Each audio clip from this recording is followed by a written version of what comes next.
కథ పేరు మాయా tiffin box. అమ్మ తన కొడుకుకు రవికి టిఫిన్ బాక్స్ ఇస్తుంది.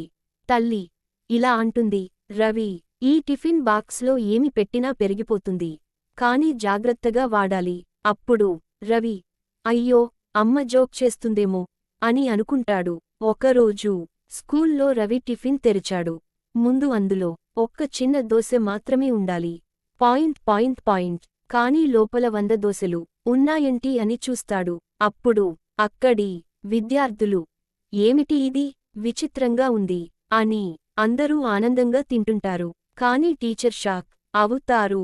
తర్వాత అందులో రవి లడ్డు వేశాడు. మొత్తం క్లాస్ రూమ్ లడ్డూలతో నిండిపోయింది. టమాటో కూడా వేశాడు. స్కూల్ మొత్తం ఎర్ర సముద్రంలా మారింది.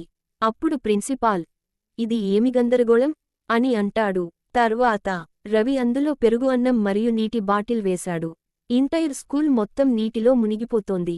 అప్పుడు ప్రిన్సిపాల్, ఇది ఆపండి. రవి వంక భయంతో చూస్తున్నాడు. అమ్మ స్కూల్కి వచ్చి చెప్తుంది. అప్పుడు తల్లి, మిని స్టాప్ అని తను అనగానే అన్నీ మాయమవుతుంది.